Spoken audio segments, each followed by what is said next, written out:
Bonjour chers frères et sœurs, je vous salue vous qui aimez l'histoire. Je fais cette vidéo pour préciser certains points importants concernant les Baoulés à Landjira. Il y a des confusions.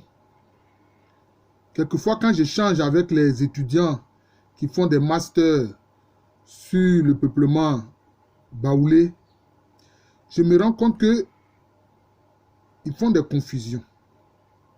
Ils ont une méconnaissance notamment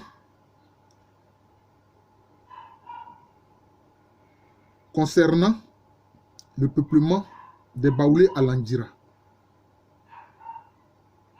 Il faut savoir ceci. Donc, c'est pour ça que cette vidéo, je vais l'intituler « Précision au sujet des Baoulés à Landjira ». Il y a eu d'abord une première migration des Alandjira. Cette migration des Baoulés à Landjira a été provoquée par la défaite du grand royaume d'Antira face à la confédération Ashanti. Et la guerre qui a opposé le royaume d'Antira à la confédération Ashanti a eu lieu entre 1699 et 1701. Donc c'est en 1701 que le Dantira perd la guerre face à la confédération Ashanti. Et donc, des migrants d'Antira qui en Baoulé sont appelés Alandjira vont venir dans l'espace où va se constituer le peuple baoulé. Donc voilà le premier mouvement des Alandjira. Si la défaite du Dantira, grâce aux sources hollandaises comme on le sait, a lieu en 1701, bon, on suppose qu'entre 1701 et puis 1705, ces Alandjira-là, suite à la défaite de leur royaume, viennent dans l'espace qui va être l'espace des Baoulés à cette période-là. Moi, je place, disons, leur arrivée et leur établissement autour de 1705. Ceux-là, ce sont notamment, entre autres, les Alandjira Agba, ceux qui ont pris le nom Agba, qui sont dans la zone de Djimbokro, ou si vous voulez, d'Embokro.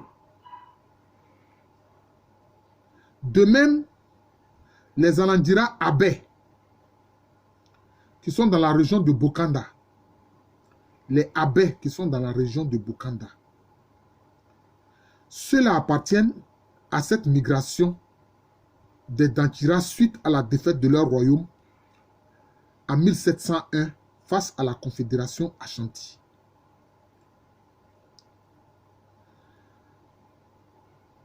Maintenant, il faut savoir une chose. Quand les Baoulés à Sabou arrivent, ceux qui vont être les Baoulés à Sabou, qui eux sont d'extraction Ashanti pour la plupart.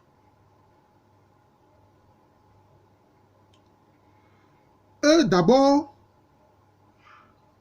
ils quittent l'Ashanti du fait d'un conflit lié à la succession d'Osei Tutu. C'est bien d'Osei Tutu et non de Pokouare. C'est la succession d'Osei Tutu. Grâce aux sources hollandaises, on sait qu'Osei Tutu est décédé exactement en octobre 1717. Octobre 1717. On a même le mois dans les documents hollandais, dans les sources hollandaises.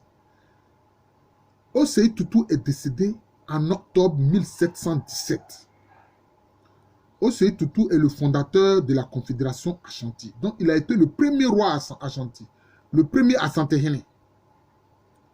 Et donc, ceux qui ont suivi la reine Ablapoku, ce sont ceux qui n'ont pas été d'accord que Opokouare succède à Osei Tutu.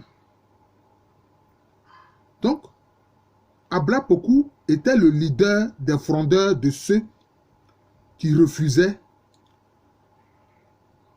que Opoku-Ware dirige la Confédération Ashanti.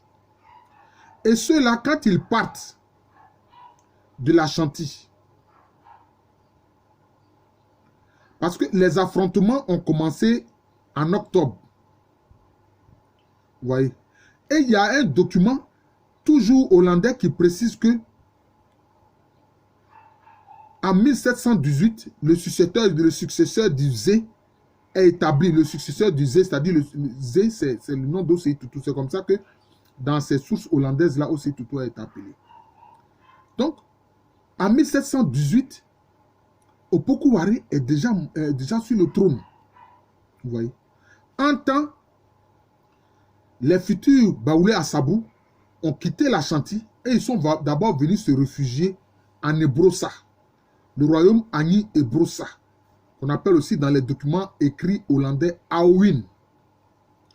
C'est d'ailleurs là qu'ils vont abandonner la langue Ashanti pour adopter le Baoulé, qui est une variante de la langue Agni. Vous comprenez? Mais quand ces futurs Baoulé Assabou quittent l'Ashanti, ils sont des Ashanti, mais en leur sein, il y avait des Dankira. C'est ça qu'il faut savoir. Puisque quand le royaume d'Ankira a été vaincu en 1701, le Dankira est devenu maintenant un royaume vassal de la Confédération Ashanti. Vous comprenez? Le Dankira, à partir de 1701, est devenu un royaume vassal de l'Ashanti. Donc, au sein des Baoulé Assabou qui migrent, en leur sein, il y a des éléments d'Ankira. Vous comprenez? Il y a des éléments d'Ankira. J'indiquerai quelques villages,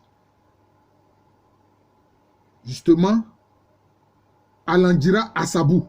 Ceux-là, on les appelle, ou bien on les appelle Assabou Alandjira. Voilà. Assabou Alandjira.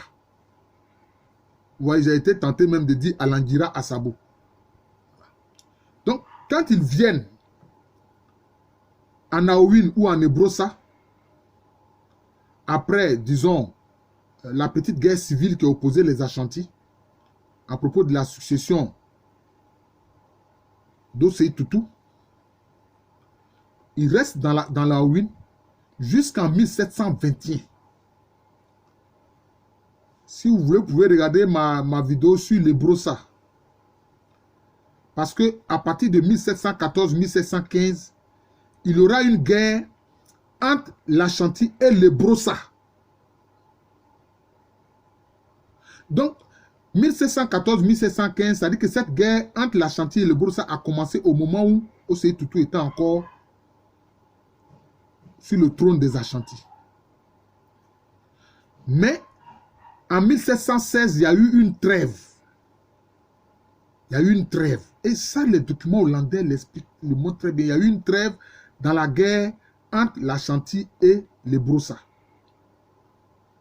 C'est ainsi que les guerriers Ashanti qui guerroyaient contre l'Ebrosa, qui avait à leur tête le général Amankwati Apayi, Osei Tutu leur a demandé de revenir en Ashanti pour ne pas avoir à se battre sur deux fronts. Parce que lui, en temps, il était en guerre contre les Achem. Il y a deux royaumes Achem à l'est de l'Ashanti. Le royaume Achim Abouakwa et le royaume Achim Kotoku. Et comme Osei Tutu ne voulait pas se battre sur deux fronts, il a demandé à Mankwati Apayi de rentrer en Ashanti. Et c'est ce qui s'est passé. Vous voyez. Mais quand Osei Tutu va mourir justement suite à cette guerre contre les Achim, et que Opoku-Ware va reprendre le flambeau en 1718, c'est lui qui parviendra finalement à vaincre les Achim en 1721. Et donc, en 1721, il reprend la guerre contre les Brossa. Puisque en 1718, au moment où les Ashanti guerroyaient contre les Achim, les Agni ont fait une incursion en pays Ashanti. Et en ce moment-là, le général d'armée des Agni et Brossa qui menait l'opération, on l'appelle Ebri Moro. Dans le document hollandais, il est appelé Ebri Moro. Mais les Agnis l'appellent Abri et Moro. En langue Agni, on l'appelle Abri et Moro. Voilà. Ce sont ces descendants qui ont créé le royaume Agni Bétier. Ouais.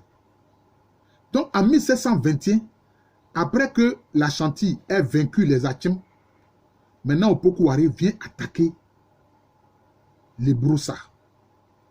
Mais ceux qui ont suivi la reine Abla Poku, vous voyez, qui ont quitté l'Ashanti entre 1717 et 1718, qui sont venus en Ebroussa, en leur sein, il y avait des Dankira. Puisque le royaume d'Ankira était vassal de l'Ashanti et fait frontière avec l'Ashanti. Vous voyez. Et c'est ainsi que quand en 1721, les troupes Ashanti du roi Opoku Ware viennent attaquer massivement les Broussa, les Agnis et les Baoulé Assabou, les futurs Baoulé Assabou, quittent les Broussa. Maintenant, quand les Assabou arrivent dans l'espace où va se former le peuple Baoulé, comme je l'ai dit, je le répète, en leur sein, il y avait des Dankira. Et ces Dankira-là, ce sont ceux-là qu'on va appeler Assabou Alandjira.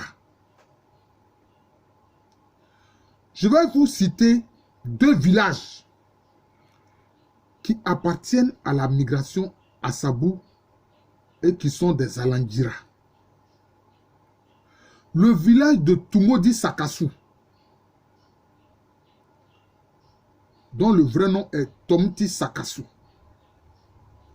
Ceux-là, ce sont des Assabou Alandjira. Ils ont participé à la migration dirigée par la reine Abla Poku. C'était comme une pyramide qu'elle coiffait. Il y avait différents chefs. Donc, eux, ils arrivent entre 1721 et 1725. Puisque la défaite de l'Ebroussa a eu lieu en 1721. Donc, je suppose qu'ils quittent l'Ebroussa en 1721 et autour de 1725, vraiment, ils s'établissent. Vous voyez. Le village de Tumodi Sakassou, ou Tomti Sakassou, a été créé par des Ashanti, mais d'origine d'Ankira. Donc, c'est-à-dire que des Assabou, plutôt, je préfère dire des Assabou, mais d'origine d'Ankira. C'est ceux-là qu'on appelle Assabou Alandjira. Est-ce que vous comprenez? Donc, si vous voyez bien les Baoulé Alandjira, il y a une première vague. Vous voyez? Qu'on appelle, on peut appeler les Alandjira Agba ou les Alandjira Abé. Parce que certains se sont installés massivement dans la région de Bokanda où ils ont pris le nom de Abé. On les appelle Baoulé Abé. Abé, pourquoi? Abé, c'est le palmier. Parce que le palmier est le symbole de la famille royale du Dankira. Vous voyez? Donc, il y a cette migration-là des Alandjira qui, là, se fait entre 1701 et 1705. Maintenant, il y a la deuxième vague des Alandjira qui participent à la migration des Assabou qui majoritairement sont Ashanti et qui a lieu en 1721 et 1725. Est-ce que vous me suivez? Vous voyez? Donc, ce sont ceux-là qu'on va appeler Assabou Alandjira. Vous voyez? Donc, il faut distinguer Alandjira Abé ou Alandjira Agba de Assabou Alandjira. Le village de Tumodi Sakassou, ce sont des Assabou Alandjira. Ce sont ceux qui ont participé à la même migration avec la reine Abla Poku. Mais il n'y a pas que. Le village de Kwasi Kwasi Kro. Kwasi Kwasi Kro aussi est un village Assabou Alandjira. Ils ont participé à la migration conduite au sommet de la pyramide par la reine Abla Poku. Mais eux, ils se savent d'origine d'Ankira. Vous voyez. Donc, il faut distinguer les Baoulé, Alandjira Agba ou Alandjira Abé, des Baoulé, Assabou Alandjira. Donc, voilà la précision. J'espère que les étudiants vont regarder cette vidéo-là et que tous ceux qui m'ont suivi concernant les vidéos que j'ai eu à faire sur l'histoire des Baoulé vont me suivre. Vous voyez, vont me suivre. Voilà. Première vague.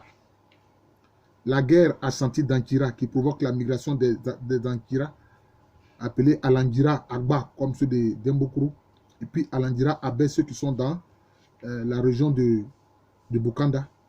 Et puis maintenant, des éléments d'origine d'Ankira qui participent à la migration dirigée dans l'ensemble par la reine Ablapoku, qu'on va appeler Asabo Alandira. Vous voyez, c'est cela. Donc il faut faire la distinction. Et ça, cette migration, c'est entre 1721 et 1725. Je vous remercie. Je suis le professeur Alou Kwame René. Il y a quelquefois des collusions comme ça concernant l'histoire. Si on ne fait pas les précisions, les novices se disent, mais quel est cet embrouillamini là, hein? Voilà. Donc j'ai voulu vraiment faire la distinction pour que vous puissiez bien faire la différence entre les Alandira Abé ou Alandira Agba des Asabou Alandira. Ou si vous voulez, les Asabou, mais qui sont d'extraction Alandira, qui sont d'extraction d'Ankira, qui eux sont venus avec la reine Ablapoku, qui coiffait, je peux dire, la migration, mais sinon il y avait plusieurs chefs qui dirigeaient différentes troupes. Je suis le professeur Alou Kwame René, professeur titulaire d'histoire à l'université Félix Houphouët-Boigny, une université qui est à Cocody, à Abidjan. C'est en Côte d'Ivoire, un pays situé en Afrique de l'Ouest. Je vais faire une vidéo à nouveau sur la question de l'esclavage. J'ai fait beaucoup de vidéos sur la question de l'esclavage. Alors, il y a un de mes auditeurs qui ne comprend rien. Il a dû entendre quelque part, parce que moi aussi j'ai entendu un professeur dire que non, en Afrique, il n'y avait pas d'esclavage. J'ai ri. J'ai ri. Et il insiste. Il dit, mais cher auditeur, toi tu n'es pas un chercheur. Ce n'est pas parce que tu as entendu un professeur dire ça que ce qu'il dit est vrai. Et je me suis contenté dans un premier temps de lui dire, va chercher la thèse d'état du professeur Memel Fauté apportée sur l'esclavage dans les sociétés lignagères de Côte d'Ivoire. Va chercher, va lire ça. Quand tu vas lire ça, tu vas comprendre. Et moi-même, j'ai fait des articles sur la question de l'esclavage. Donc, je veux revenir là-dessus. Parce que j'ai entendu un éminent professeur dire que non, en Afrique, il n'y avait pas d'esclavage et que même concernant la traite négrière, tout s'est fait par razzia. Je dis, mais ce n'est pas possible. Ce n'est pas possible. Durant la traite négrière, les Européens n'avaient même pas accès à l'intérieur des terres. C'est pour ça qu'au moment de la colonisation, c'est à partir de la côte qu'ils s'en vont à l'intérieur. Les Africains ne leur permettaient pas d'aller à l'intérieur. Donc je vais revenir là-dessus, sur la question de l'esclavage en Afrique. Et puis faire les précisions qui s'imposent. Voilà. Faire les précisions qui s'imposent. Voir quelle est la culpabilité des négriers blancs, mais quelle est la responsabilité aussi des Africains. L'histoire est implacable. La vérité historique est implacable. Et moi, professeur Alou, même ce que mes ancêtres ont fait de négatif, là, je le dis. Ça correspond à la vérité historique, non, je le dis. Je ne le cache pas. Voilà. Donc, cette université, comme je l'ai dit à Abidjan, c'est en Côte d'Ivoire, un pays situé en Afrique de l'Ouest. Merci et bonne journée à tous.